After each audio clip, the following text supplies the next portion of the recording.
And thank you very much for joining us once again on PM Express. As you may have heard already, Ghana is on the brink of receiving that all-important executive board approval from the IMF. But that comes with significant benefits. And that's what we are calling this, the impending IMF bonanza. Indeed, it's a bonanza. The question is, what's in it for you? That's what we are answering tonight, because there is so much down the line that we can expect from that. And as we build up till tomorrow, when we've been told to expect the executive board approval, we need to start a series here on PM Express where we hold your hands and together we walk through the entire process. As you know, we've done extensive work since Ghana decided to begin conversations with the IMF last year in July, talking to experts, doing analysis, and helping you through this whole very complex process till now. So now that we're on the brink of getting an IMF deal with the first tranche also expected soon, we cannot neglect but return to some more analysis, but also focusing on what this will mean for you going forward. And we're beginning to find evidence that even before the executive board begins or signs off on the deal for us, possibly tomorrow or early Thursday morning, the benefits are beginning to be felt. So let's get into it. Let's start to look at this bonanza that we are expecting. First of all, let's track the steps that we have been through, the journey so far. We know it started with the letter of intent. That is when Oforiatta, the finance minister, said, we are going to go to the IMF. And that really started that wave of controversy last year, because it came in the context of this government insisting there was no way that we were going to go to the IMF. We've come a long way indeed in last year. That's when we started. And then we began the process, then got a staff level agreement. The finance ministry has insisted that as far as the staff level agreement is concerned, we got it in record time, but that was it. And again, if you remember, when the staff level agreement was about to be announced last year, December, the days preceding that announcement, we saw significant improvement in the performance of our local currency. And then we also saw the IMF staff report and approval, which came, we all read it. We saw the conditional approval that was in there. And we knew then that a executive board approval will be dependent on Ghana meeting a few thresholds, a few milestones. And so far, we've checked all the boxes, including the domestic debt restructuring. One of the most painful that any country on the continent has faced, really, when it comes to restructuring is debt. Because domestic is one of those areas that you rarely touch, but we had no option than to touch it. And that's why we've been on the show talking about it. I am affected because I'm a bondholder. And so many people were affected also. The government committed to pay back and forth, no haircut. That's where we were. And then we went on to talk about the external debt restructuring. That is the beginning of the processes with the financing assurances that we received last week, Friday. That really paved the way for what we're expecting now, the executive board approval. As you see the color there, that color is in red because that is what we are waiting for. Once that happens, it is not the end. We then expect the big one, the disbursement of the first tranche to come in. Government is expecting as much as $600 million to come in with the first tranche. And then there will be a review and then subsequent disbursement of more funds. But that review is critical because if we fail to meet the indicators and the conditions, we will struggle to get the further disbursements to come in. So that is the process so far. There are some still outstanding. Let's look at the assurances that came in. We got confirmation of this when the finance ministry put it on Twitter, confirming that the Paris Club has agreed, given a letter of assurance, that they would agree to sit and restructure our external debt, the bilateral ones as well. China also at that particular table. That paved the way for what we expect will happen tomorrow. Now, another key thing that I want us to observe is the total amount of money that Ghana is expecting this year $1.2 billion expected from the IMF deal this year alone. This is a lot of money. This is a lot of money. Who confirmed this to us? It was confirmed by the Minister of State at the Finance Ministry, Mohammed Amin Adam. Listen to him talk to us exclusively on this matter just yesterday. The tranche of disbursement of 600 million US dollars will start immediately, and so we are expecting that within a week or two that will drop in our accounts.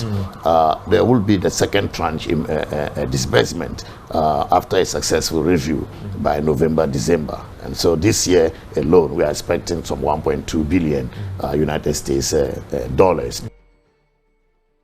So there you have it, confirming that $1.2 billion expected this year. That's big money. What would that money go to do? A few things, and we'll talk about that now. These are the expectations according to Reuters going forward. Remember, all we're doing is trying to guide you to the process going forward. This is a timetable that you should expect. Approval, Wednesday. Tomorrow is the D-Day. And many of the business community, they've been struggling for years, more than a year now. Tomorrow they'll begin to smile. I'll begin to show you towards the end why possibly they are already smiling and anticipating a bit more when this happens. So Wednesday, 17th May is a big day for Ghana. And already we know that there's circulation of an invitation for some press conference that may announce this either tomorrow or Thursday. And then we also expect the approval by the end of the week of the $600 million. That is the first tranche. And this is the first bonanza that will hit our account. Trust me, this will put a big smile on the face of the finance minister who will come under intense pressure to be sacked. I bet he won't make that same mistake again and hold a kinky party for 600 million, which he did when he got some loans in. And then if this comes by the end of the week, you also expect the first installment of by Friday of the 600 million coming in of 300 million. So this is going to be broken into pieces. So this Friday, we are going to be expecting $300 million to come in. And this is all according to Reuters that had dug into this already. Then second installment will also come. These are the timelines, by the way, by May 22nd. And this is how the IMF works. If all goes according to plan, and the economists will tell you, ceteris paribus, all things being equal, these will be the timelines that we can expect and look forward going into this month. So this month, if all things go according to plan, will be a good month for Ghana because of the deal that we're expecting. Now, furthermore, we're also expecting the second tranche to come in of 600 million. This will be between November and December. And that is key. And that is all that together is what we're expecting to be a total of 1.2 billion that the Minister of State, the Finance Minister talks about. We're expecting further disbursement after the semi-annual reviews are also done for the second tranche. And I insist, this semi-annual review is important, but because we have a history in Ghana sometimes. When we get the first few tranches, then we begin to misbehave, especially going into an election. And then we begin to fail to meet the criteria and the thresholds, and then disbursements delay. There are consequences for this. Let me illustrate that for you with the case of Zambia down the line. Let's stay with this a bit more because the Zambia example is a very important example. Now, if you look at what we saw, the commencement of the discussions with the IMF, this is a journey. It's been just a short few, less than a year, right? When we started in July, then we got staff level agreement in December. Then we got the domestic debt restructuring in December all the way to February. And then we went into the bilateral credit assurances, which we got this month. And as we've been talking about this, I wanted to isolate the Zambia example because there are lessons there to learn. The first lesson is an important lesson that should put a smile on the face of the business community. Two of them, their leaders are with me today. When Zambia, and I'll be very specific here, 1 a.m. Zambia time, they got the IMF board, executive board, announcing an approval, giving them the executive board approval, which we are expecting tomorrow. This was at 1 a.m. local Zambia time on the 31st of August, right? Listen to what happened subsequently. By 3 p.m. that same day, the Zambian kwacha had gained 3.1% of its strength against the dollar. Now, this is the most fascinating part of this whole conversation. By September 1, the very next day, the kwacha was the best performing currency in the whole world.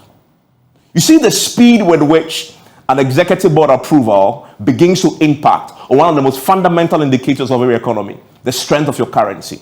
The Zambia example is a very interesting example indeed. And that is what we're expecting to happen to our cedi tomorrow going into Friday. We expect this to happen. And I'll tell you why Ghana is even in a stronger position than Zambia. So if Zambia got this within a few hours, within 24 hours, the kwacha becoming the best performing currency in the world just because of an executive board approval before first disbursement of the first tranche disbursement. That should put a smile on many faces. Now, here is a further illustration of impact of an IMF executive board approval. And this I really love. This is the inflationary curve month on month for Zambia, right? Look at September, and let me circle that for you. Look at September in Zambia. They actually went into deflation. That second day, the 24 hours after the August 31st, when they became the best performing currency in the world. In September that month, Zambia went into deflation. That is a fascinating story. Our inflation is hovering in the 40s, right? This is another impact that we can expect because once the cedi begins to perform, it has a knock-on effect on prices, right? In the Zambia example, it's an important one. But most importantly, also note, see this thing, see this curve here. Zambia failed to sustain the gains. Why? Because the tranches delayed. The tranches didn't come in as they expected. So within a week or so, the kwacha began to misbehave again, right? Inflation began to play tricks on them. And then it began to climb again, as you see the graph telling us there. That is key. We need to make sure that we keep our fingers on that pulse and get the money in and do whatever we can to get that money in. And as you see, inflation in Zambia is beginning to drop again. Why is this happening this year? Our guess is that the conversations around getting the monies in for Zambia have begun again, have picked up steam again. And so again, positive speculation is eating into it and is beginning to prove well for Zambia's economy again. This could be Ghana's story. One of the biggest problems we face is inflation. Zambia tells us we can have this resolved if we do and get the deal through tomorrow, right? Now, look at the Zambia kwacha. And I told you earlier, but I want to show you a graph. The graph does it for me. It really kills it. Look at the kwacha on September 1. Look at how steeply the kwacha performed against the dollar. It just went straight to $1 equals 15 kwacha, just from where it was at 16, right? It dipped to a historic low. That's why it performed well. But then look at what happens right after that. It began to climb back again. That is what we need to keep an eye on. So the picture will be good, but can we sustain the gains that this IMF deal will bring? I'll ask my professors friends who are joining me for a conversation tonight as we learn from the Zambia example. So what is the Ghana scenario as we anticipate an IMF executive board approval? This is what the cedi is doing right now. Now, this curve, let me begin to populate it for you to see what I'm talking about. First, let's go to May 9th. On May 9th, the cedi was $1 is to 12.5 cedis. 12 cedi, 50 pesos, right? And then we come to 10th of May. Yeah, it began to climb back again, right? So we're not doing bad. We're doing poorly, actually, because it was climbing. And then you come to 11th of May. 11th of May, it began to decline. When is 11th of May? 11th of May was the Thursday. What happens on Friday? Friday, which is the 12th of May, was the day we got the financing assurance. Look at what happened to the cedi there. The cedi stabilized from the day before. And then most importantly, let's come to yesterday. Look at where the cedi is right now. Is performing even better. Why? Because we are anticipating that the executive board approval will come. Let's come to today. We are at 16th. We're talking about 11. $1 equals 11 cedis. And I know these changes quite frequently. So I'll ask my guests who are joining me. They deal with the dollar on a daily basis. And they're seeing this downward trend, cedi gaining strength when it comes to the dollar. So I tell you a story. This improvement that you see in the cedi's performance, gaining strength against the dollar, my argument is, from the Kwacha example, is because of the anticipation that we are building into tomorrow for the executive board approval. Key question I need to ask again, can we sustain this? In the Zambia's case, as I illustrated, they failed to sustain it. Let's go to the knock-on effect of this. What is the knock-on effect? The first key thing that will happen is once the executive board approval comes in, we are going to see, as I've been illustrating, the disbursement, which is a further affirmation that we're on a good track, because once the money comes, you know, that's all we're looking for. And then we begin to see balance of payment support, improvement in our international reserves. Remember, the primary reason we are going to the IMF, as according to the government, is to get balance of payment support. So that will be the first positive impact.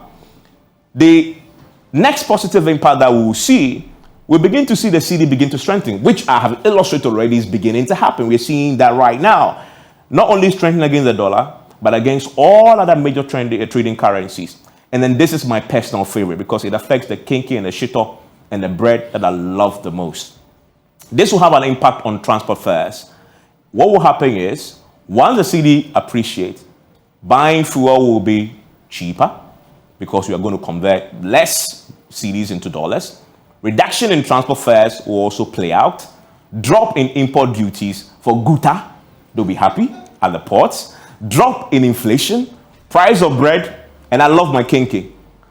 That will also begin to go down. So on all fronts, this is indeed a bonanza. When I return from the break, we're going to be speaking to Guta. I wonder what the expectations are. Are they beginning to see the benefits of this already play out in the market space? Because they are already trading. They know what the dollar is and the cedi strength is. We'll talk to industry as well. And then my two friends from academia will also join me.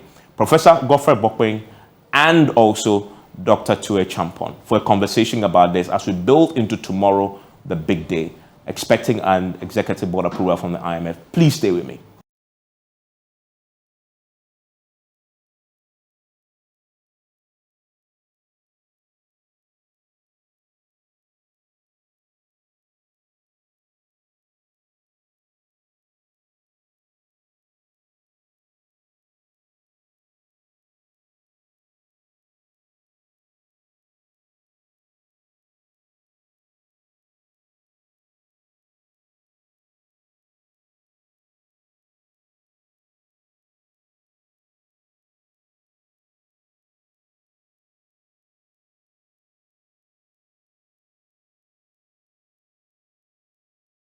Thanks for staying with us. My guests joining me in the studio are two of the practical, they on the ground on a daily basis, experiencing the likely impact of the IMF bailout and the deal that we expect tomorrow. So I invited them to come in so we can have the real life testimonies and what their own expectations are going forward. Dr. Joseph Obing is with Guta. He's a president of the Ghana Union of Traders Association. Often Guta is blamed for their dollars misbehavior. And he's always maintained that you guys are don't know what you're talking about. It's not us. There are other factors accountable.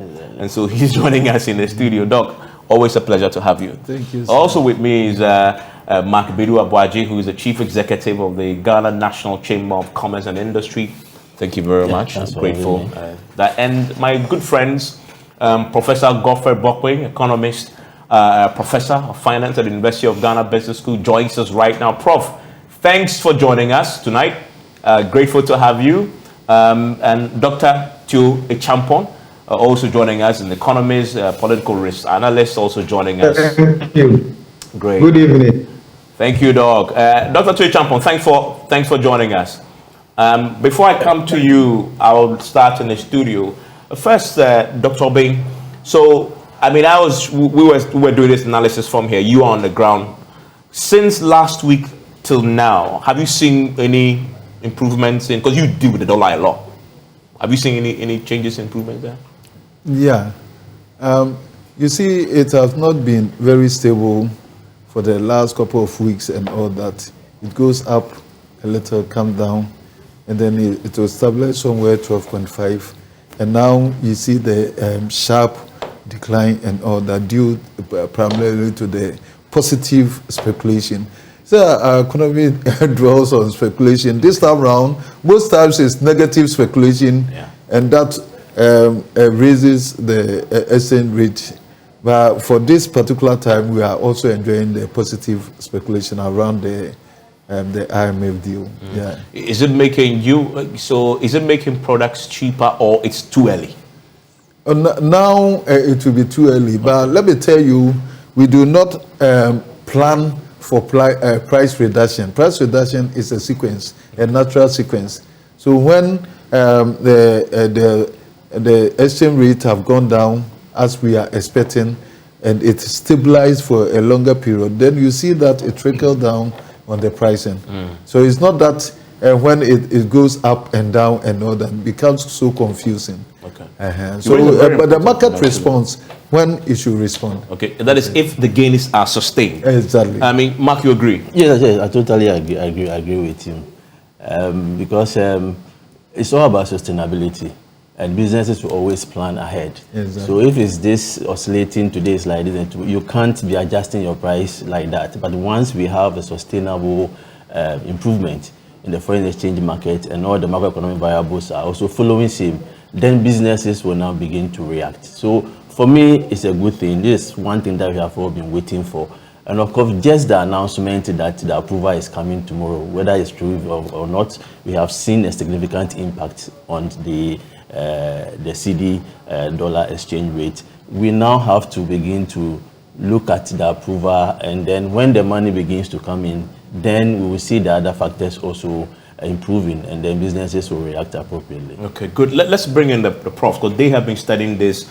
Professor Godfrey Bopring. So government says, and we play the sound of the Minister of State saying that they expect this approval. In fact, the President himself said it. We expect this approval tomorrow, and the disbursement should come as we went through that timelines expected this week. Do you agree with that timeline? Is that realistic?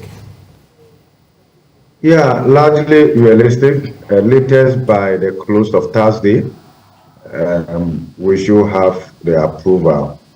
And I think that what has been outstanding has been the funding assurance from Ghana's bilateral partners. If you remember, the prior actions that the IMF gave in terms of taking steps to comprehensively restructure your debt, utility adjustment, publication of COVID-19 audit report, audit report, and a number of them, largely we have made progress along those lines.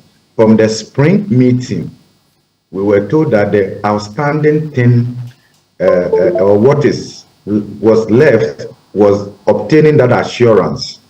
And that is quite significant because of the funding gap that Ghana is exposed to, and the fact that we've lost access to markets and the international capital market, even again from the domestic market. And therefore, once we secured that funding assurance in written form, there's no way Ghana was going to join a queue. Remember, it's an emergency case, and therefore it's just a matter of days or hours, and then the program will be approved. And the managing. Hello, Prof. We may have lost Prof briefly because of connection. We'll re-establish contact with him when we get him. But let me bring in Dr. Choi Champon. Okay, he's back. Yes, Prof. Hello, Prof. Prof, we lost you briefly. So yes, I was saying that. Yes, I was saying that the outstanding thing had been the funding assurance. And once we obtained the funding assurance, you remember that Ghana's case is an emergency case. And therefore, there's no need to join the queue, and therefore they will fast track things for us. So latest by the close of Thursday, I think that Ghana should have the program approved. Thursday. Okay, Dr. Choi Champon, that is good news. You share in that timeline, you believe that. And then after that, for me, the subsequent day, which is the next day, Friday, the expectation is that the first tranche should also hit our account. Is that too realistic?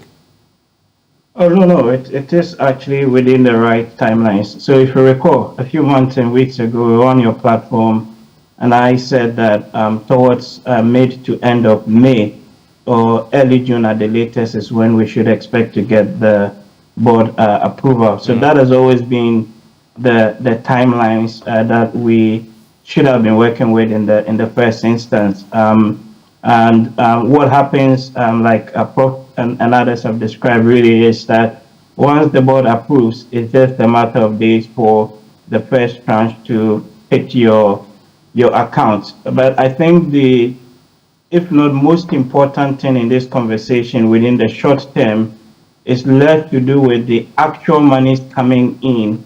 So you're going to get 600 million. That helps your reserves and balance of payments.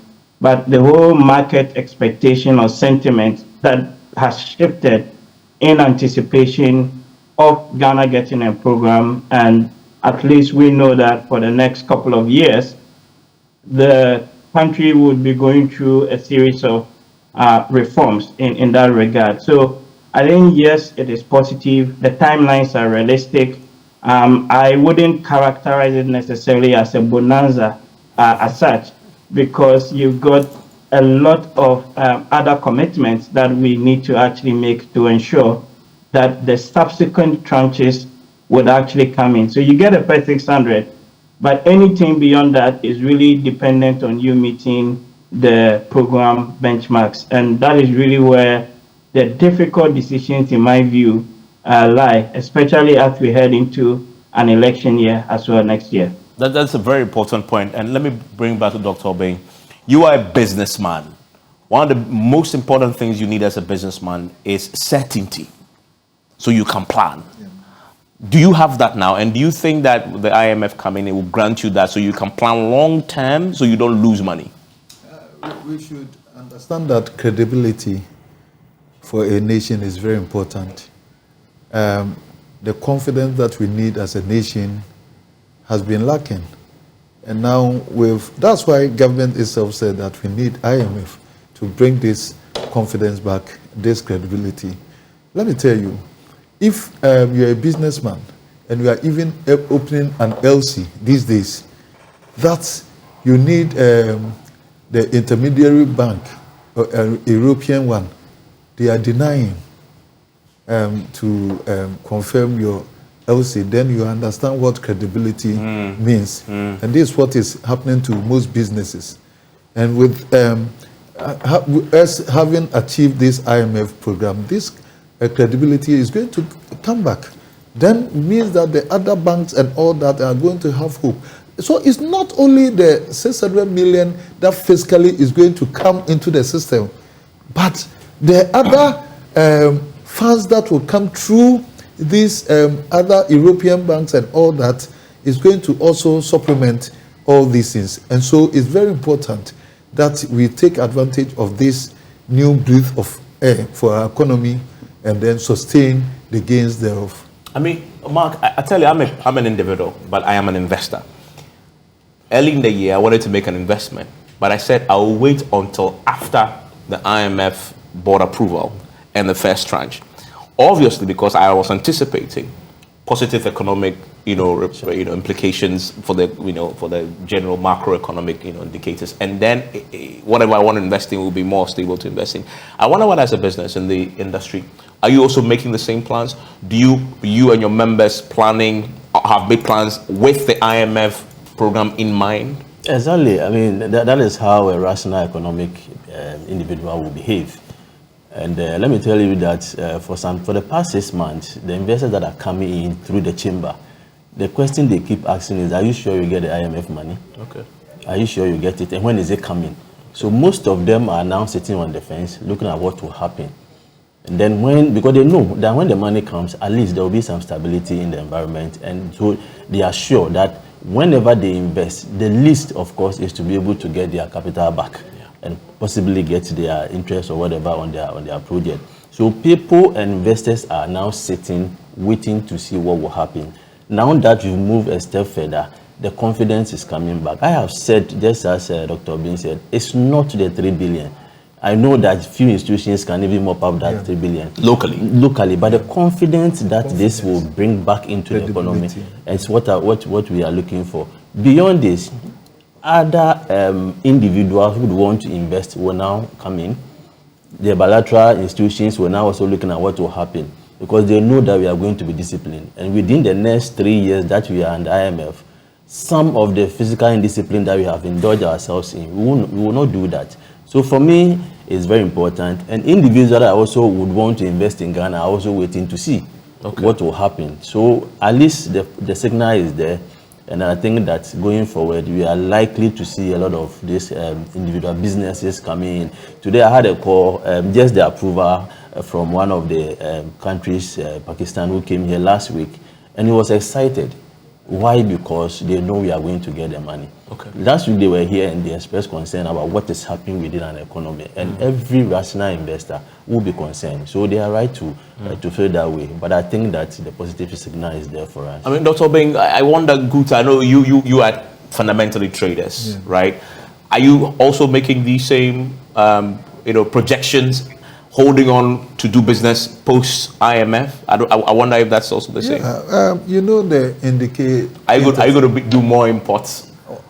Because the dollar is going to go down further, import duties will go down too, etc., etc. We are going to do business, whether import or otherwise, because we have to. The distributive arm of the economy is also very important, and we serve as the distributive arm and complement the efforts of manufacturing. So we are going to do our business. We'll patronize what is made in Ghana, and the shortfall of production that we do not have, we also bring it. And that is and nothing. There's nothing wrong about that. It goes to help the economy at large. And let me tell you, all the indicators that make businesses thrive were broken down. Inflation, interest rate, and the exchange rate. Now they are going to be revived or resurrected. And that's what, for me, make me excited. That even it has started showing, even the wind they have started blowing around the Mark's testimony is powerful. And then it's coming. So we are expecting that inflation itself is going to come down, because our foreign exchange reserves, that it has depleted to about 3 weeks. So now if you're looking for the dollar, you're struggling to find it. Exactly. Now this thing is going to cushion up the foreign exchange foreign reserve, which is going to enhance on the foreign exchange or the strength of the cedi. So if we're able to get the inflation down, it means that interest rate will definitely also go down, because monetary policy rate is tied up to inflation.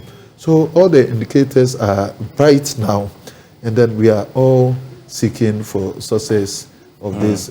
Interesting. Professor Bokwing, are we possibly at risk of exaggerating the positive impact of an IMF Executive Board approval and the release of the first tranche? Yeah, I think that in as much as board approval represents good news, and we celebrate that, I think we need to also be a bit conscious, and because when you open the program, it will be work. And I want to lean towards what Dr. Tiwa Champon said, that the first release is a statement of intent. The subsequent installment will be based on performance. So I would urge Ghanaians that let's wait and see what is in the program itself. What are the structural benchmarks? What are the fiscal reforms? Don't forget that in as much as the board approvals is good news, there are targets that we have to meet every 6 months of the program review. Part of the target may include increasing our tax to GDP revenue, tax to GDP ratio, to let's say 18%. The strategy in increasing the tax revenue could impact negatively businesses if we don't adopt optimal tax handles. Then, so that is effect. And then also, in as much as I agree and consistent with our Vice President when he said that macroeconomic stability is like fresh air. Macroeconomic stability is not an end in itself. It's only a means to an end. So what then is important is that how do we complement gains from the IMF, short-term usually, by the necessary governance, productivity enhancing reforms that Ghana needs to do. So if you ask me, it's time to roll our sleeves and get to work. It is not time to pop champagne. Okay? It is time to work. Because look, Evans, what is so extraordinary? We have been to the IMF 16 times. This is our 17th IMF supported program. And Evans, I am a little surprised today that even from government circles, they are all expecting the IMF program. When towards the end of 2021, we were making the call that government needed to go to the IMF and save this economy from all the embarrassment. We were practically insulted. You understand that? And if government had made a call in the third quarter or the last quarter of 2021, the domestic debt restructuring and all that Ghana has gone through would have been avoided.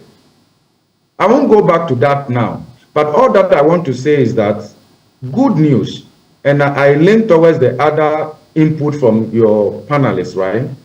The benefit of the IMF program goes beyond the 3 billion. If you look at the way the program is structured, the World Bank will take some aspect of the project, the program. Okay. So the World Bank is pledging $1 billion. The African Development Bank is coming on board. The European Union, our bilateral Paris Club and non-Paris Club creditors, that funding assurance that we have received from the Paris and non-Paris Club creditor members means that they will either give us debt relief or fresh funding in the next 3 years. Okay. The details will be worked out. That statement of intent is important. So in terms of inflows into our economy, goes beyond just the 600 million the IMF will give us. Because the World Bank money that will come in the form of dollars. Even if it's budgetary support, it will go to show up our reserves. The cedi equivalent goes to Ministry of Finance. You understand? Beyond that, there are also investors who have adopted the attitude of wait and see and all of that. All of this will begin to pick up. But the question is, what Ghana needs to avoid is these ups and downs, right? We get the IMF program, we get the macroeconomic stability and all of that. And then after 3 years or so, things just begin to reverse quite quickly. That is, I think that we have been there 16, this will be our 17th. Ghana should be learning useful lessons. And that should guide our celebration of this approval. That what measures do we need to put in place? That the next time we are going to the IMF, we will not go there in such a precarious situation. Yeah. Or it is going to take us a little bit longer going there now. Don't forget that anytime we sign up for the IMF, for me, it's an indictment on our own ability to manage the affairs of this country. Yeah, and right. Prof, I am not against the IMF. Yeah, I'm not against. But Prof, I don't think anybody disagrees with that view. And indeed, there's something you said that I want to explore a bit more with Dr. Tue Champon, which is that after the money hits, that's when the real work begins, and that we need to see the details of the IMF program that we'll have to sign on to commit to meet, and that part of that could be improving our tax to GDP ratio, which possibly could impose more taxes on business, etc. I mean, Dr. Tue Champon, that is a significant factor that we now need to explore, because that now we are beginning to confront the reality. I was of the view that all the prior actions that we did meant that we had already done the sacrifice for the money to come in. But from what I'm hearing, it appears that the real sacrifice actually begins after tomorrow, if indeed we get it tomorrow. Yeah, absolutely. The real work begins when the money hits the account. So it's like going to the bank to borrow. The bank would give you some loan, but the bank has got to make sure that you spend the money and you're able to repay back. So all of the collateral and things that you would have provided, to safeguard that, if you're not able to repay it, the bank will sell your house or your car, whatever property, to offset that loan. So it's not kosher at all yet. We've actually got a lot of work ahead of us in the coming months and in the years. So while we celebrate the gains, albeit short term, inflation would starting to come down, beginning to see the exchange rate sort of improved. I changed some money just yesterday and today using my Ghana card. I took money from the ATM here, and to get 250 pounds, the same thing yesterday, today, I am saving almost about 1 cedi in terms of the exchange rate in pound terms. So you're seeing the positive impacts already being felt. But that is just a short-term impact. The real work begins when we sign the program. And like Prof and others have been saying, there are 3 key things that really is going to guide what the real work is going forward. The first thing is the actual mechanics of the external debt treatment under the G20 framework. So remember that so far what we have had are just financing assurances, but the actual debt that will either be forgiven or reprofiled or extended, all those conversations are actually yet to be had. And meeting progress on those will determine the subsequent tranche releases. So that's the first thing. The second thing is the commitment to the program reform areas. So the austerity and the adjustment that would have to be made and the necessary sort of trade-off. Prof talked about the tax reforms as one area.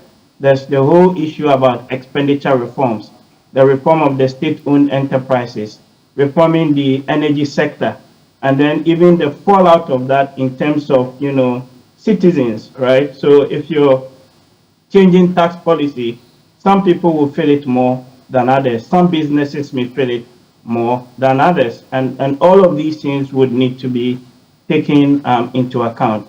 Then the third area that, again, a lot of the hard work is going to be done on is really around the financial and then the monetary sector reforms that would have to actually undertake going forward. So remember that we've just done the domestic debt exchange, but there was the whole talk about the financial sector stability fund. Yeah. Right. We're yet to see that being set up. We're yet to see how that would actually allocate money to the banks that are facing, some distress or the other.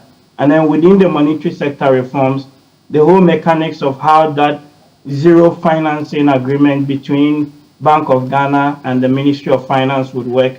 So, when you sit back and really analyze it very carefully, it is a lot of hard work that is ahead of us. And again, like I mentioned, given that you're going into an election year next year, where typically you see governments, overspending in an attempt to, win elections, etc. Some really difficult choices lie ahead for us as a country. But in the short term, yes, I do agree that it is positive. I mean, Mark, so from everything the profs have said there, you can't possibly expect more taxes.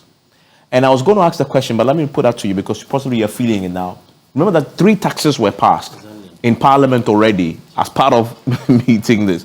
What your suggestion is that actually after tomorrow, when the document comes, I'll ask them the timeline for seeing the actual document and the things we have to meet.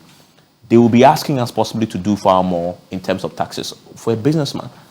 How do you react to that? For me, I think I'll be very much worried to see more taxes because the impact of the 3 taxes are now going to be felt. Okay. The likelihood that it will push prices up is also there. I get worried when they say that businesses are not paying taxes. I get so much worried because if a business is paying a tax, 25 different taxes, levies, and charges, and you are saying that they are not paying taxes, I get worried. What we have failed to do when we are comparing our tax to GDP to other countries is to look at the number of people who are supposed to pay taxes and those who are paying. In Ghana, out of the 15 million, only 5 million are paying. And because they know where you are, Evans, and they know where the other businesses are, it's easy for them to go to them and tax them. Just do the same comparison with other countries and look at those who are supposed to pay taxes and those who are paying.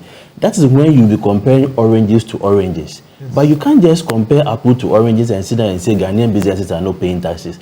If you calculate the corporate tax and then add on these growth and sustainability taxes, these excise taxes, these levies and charges, you are paying around 50%.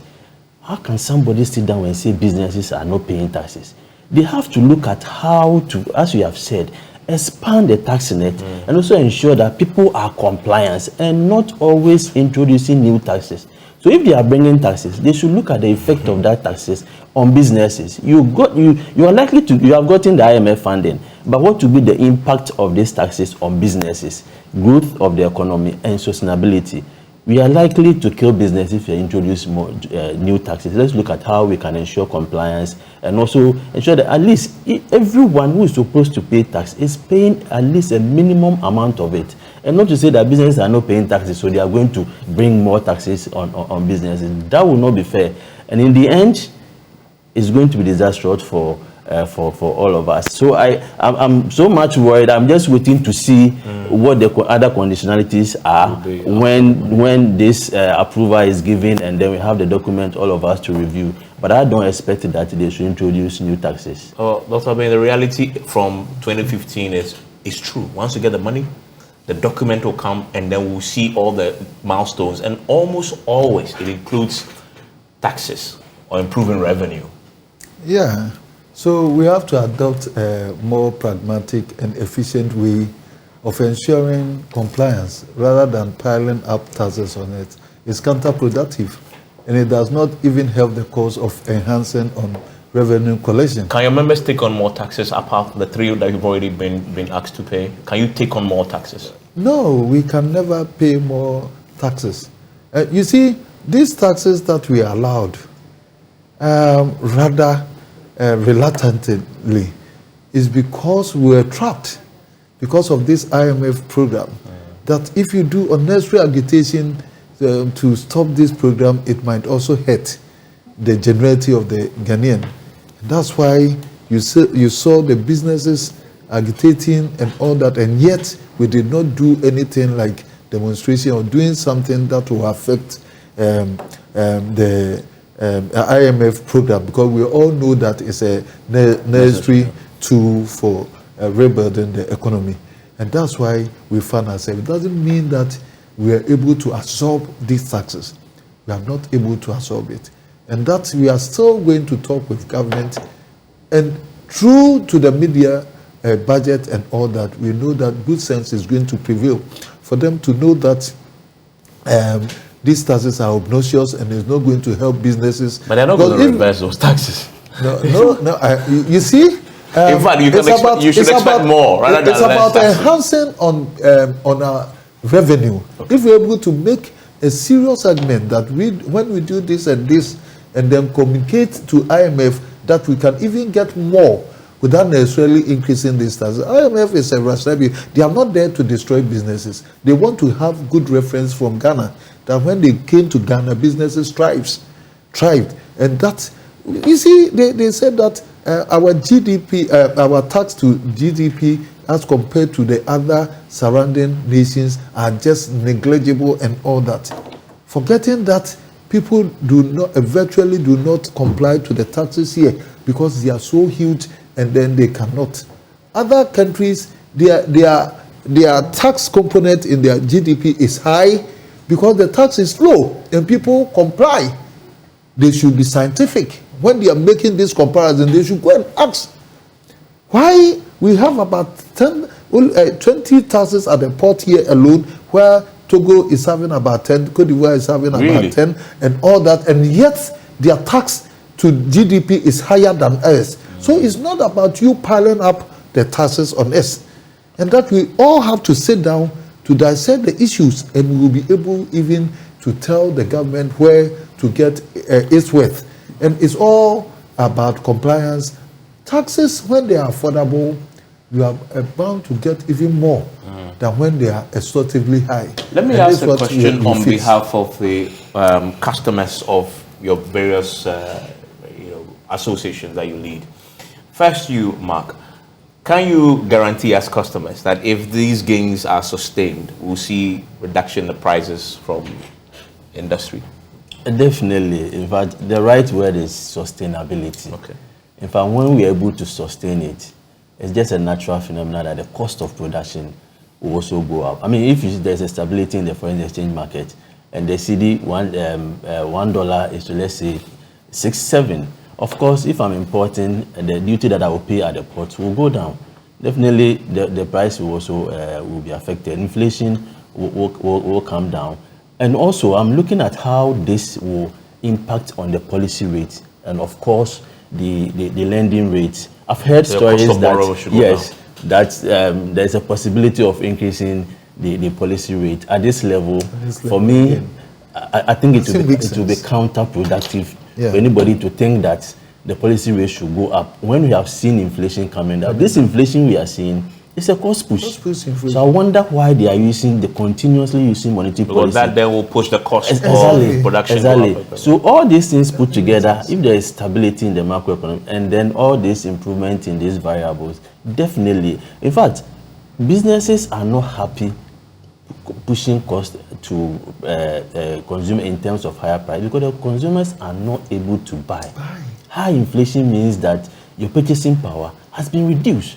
I can only make money when you buy. If you can't buy, the products are there. So we want to put the price at a level where people can patronize and also get our revenue. So we are constantly looking for such opportunity and we are waiting patiently to ensure that there is sustainability of what we are enjoying. And of course, people will see a reduction in price. Let me be quick to add that the reduction may not be the same across board. For instance, there's a call that if transport prices are going down by 10%, tomorrow we should see a tin of Milo or something also going down. It may not be immediate, but of course, if you look at food inflation, just the reduction in the last transport fare, you realize that the recent inflation, food is going down because there's a direct impact of that on food inflation. But imported inflation will require that the cedi stabilize. That's where exactly. That is where all this combination comes in. But businesses are very concerned about. Dr. Bing, can you comment that prices will go down? It's not in our interest when prices go up. That's why we are fighting for inflation to come down. Businesses thrive on turnover. And who brings the turnover? The business that we do not do it in isolation. We do it with our consuming public. If they are troubled, if their purchasing power is curtailed to the barest minimum, it means that they are unable to buy the volumes that we need so that we can also turn over to be able to pay to service our debts and service our suppliers, credits and all that. So it's not that simple for people to think that if prices are up, it goes to the benefit of the trader. It's never true. On the contrary, it affects. So if these gains are sustained, you are committing that we'll see prices go down? Definitely not. Let me tell you, competition out there is so straight that will nobody sit down and plan to reduce the prices. The sequence itself is a natural sequence that when exchange rate comes down, you have to come down with your price. Okay. It's a natural sequence. Okay. So it's essential then that the gains you are beginning to see must be sustained for us to begin to see that, reap that reward. Okay. Exactly. Doc, thank you very much. Prof, I'm grateful, and we are waiting for that document from the IMF post the approval and the first tranche that will spell out the real details of that, and then we can come back and have a conversation once you see that document. What are the timelines? When can we expect to see the document based on your experience? Prof? Okay. Yes. Sorry, I lost No, I was just asking you, when can we expect that IMF document that will detail the milestones that we need to meet to trigger the further disbursements?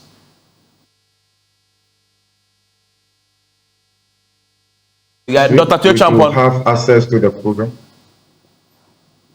Yeah, so maybe I can quickly jump in here to help Prof. So soon as the program and the first release of tranche is released, the IMF would release the latest Article 4 report on Ghana and all the program sort of conditionalities within that. So I expect that to be done probably sometime next week. We'll get to know the details around that. But subsequently, I also do expect the Ministry of Finance and the government to issue some sort of statement summarizing what they've committed the good people of Ghana too, Okay. and what they will be doing about that in terms of the reforms going forward. Okay, good. Thank you. Once we get that document, we'll have to return and have a conversation because businesses will want to see that document too so that they can all plan. Thank you very much. We'll definitely return to this conversation because we're just beginning this. Enjoy the rest of your evening.